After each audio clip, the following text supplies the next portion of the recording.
One of the questions that we get asked the most in the comment section is, what's the best travel camera? I'm here to tell you today, finally, on this channel, I'm going to be answering that for you. Let's go.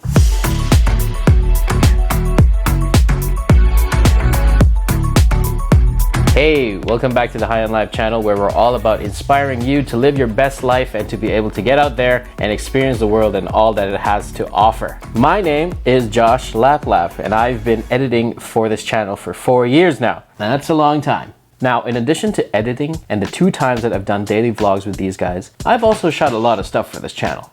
I've worked with a lot of different kinds of cameras, and in using these different cameras, I've come up with my own conclusions as to what's most useful, valuable, and usable. I'm here to talk about the best travel camera that you can buy today. Now, what is the best travel camera, you ask? It's an all-in-one camera made by Sony known as the RX10. I wanted to make this video to explain and show to you what this amazing camera can do. When people ask us which camera we'd recommend for travel, this is the one.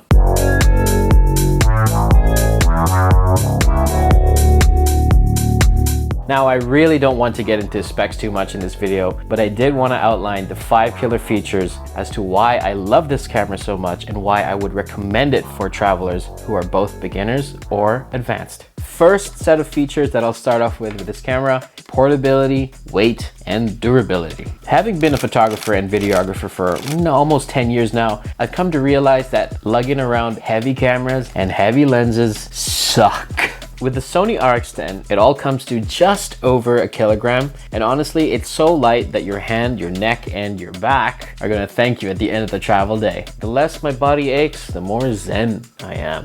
And you know how I like my zen? Zen. Ah. Now, the second thing I like this RX10 for is for the use of vlogging. You can hold it like this or like this. Magically, the face tracking technology will make sure that you're in focus every single time. Parker is the only one who exclusively vlogs with this camera, and every time he uses it, his face is tack sharp. Even if you're going to be shooting with other people in it, the face tracking technology is pretty amazing. Let's cut to Parker here.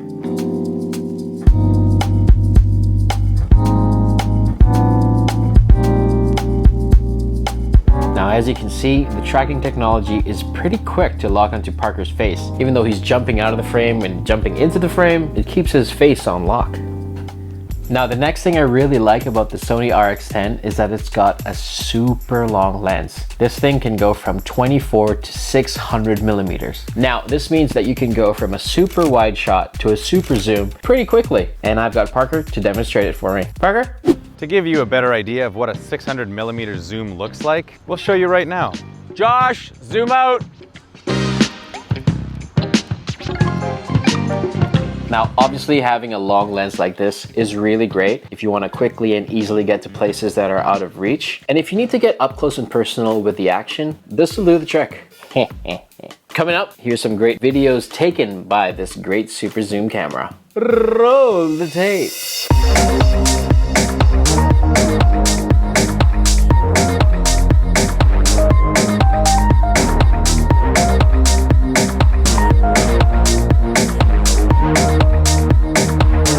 Lastly, because of the wide zoom range in the Sony RX10, instead of carrying all these heavy lenses, now you just have to stick to the one. This is my favorite shirt right here. Another big reason why I love the RX10 as a travel camera, I can get some pretty amazing cinematic shots with this thing. Before you go all, but Joshy, you can only get real cinematic shots with mirrorless cameras or DSLRs. I'm going to show you some of the amazing cinematic shots that we've been able to get with this thing. Roll the tape.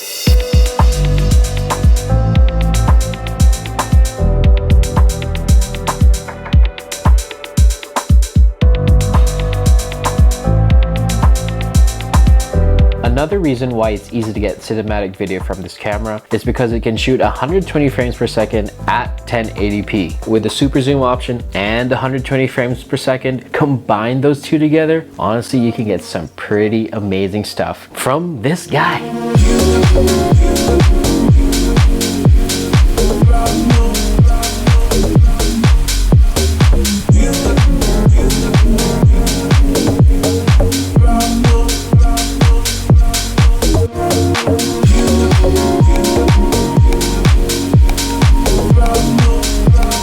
before I forget, you can even get super duper slow motion with this thing. 960 frames per second. The quality might not be the best, but in certain use cases, you might be able to come up with some fun stuff with it. Super duper slow.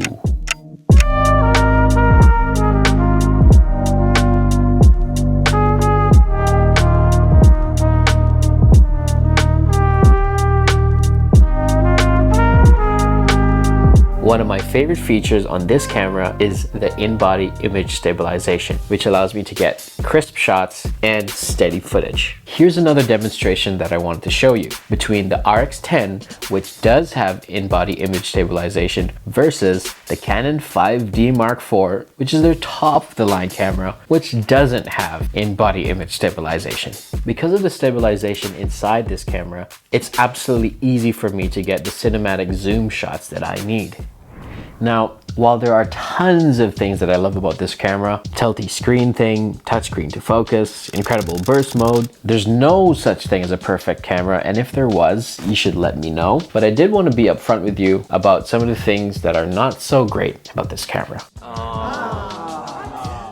The first thing is the one lens. It's great that it has one lens, and it's also terrible that it only has one lens. If you want to do a fisheye shot or a macro shot, you can't necessarily do it on this. You can't even change it. It's stuck on there. You can't take it off of there. You better not break it. Because of the lens being fixed onto this thing, the aperture goes only up to 2.4. An f2.4 lens doesn't give you that much of shallow depth of field. It's not as good as a 2.0 or a 1.8 or even a 1.4. So you're missing out on creamy bokeh. But I have found a way to get amazing portraits out of this thing by actually zooming in as much as I can and using f4, which gives me a pretty good result. Check this out. The last thing I don't really like with this camera, it is not very good at low light situations.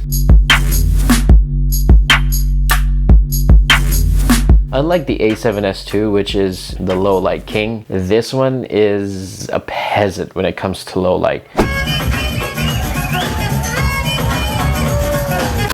Now, before I wrap everything up, I did want to talk a little bit about the pricing of this thing. This is by no means a cheap camera. As it stands right now, the Sony RX10 Mark IV sits at about 2,100 Canadian dollars. Let's do some quick comparisons here, shall we?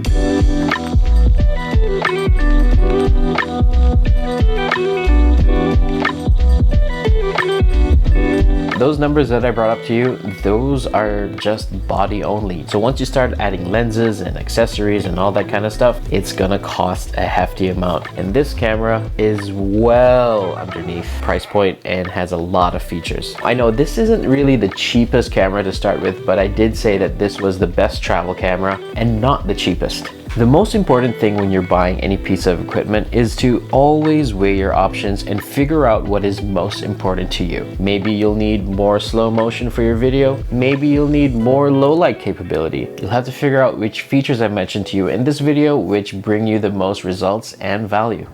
To bring it all back, the RX10 has been an incredible piece of kit that we've added to the high-end life filmmaking arsenal. I really like the results that I'm getting out of it in the right conditions. I think we're going to be using this until, this craps out or the next version comes along. So I hope you guys enjoyed that, short review of this camera. It's my first time doing it on this channel and I'm kind of nervous.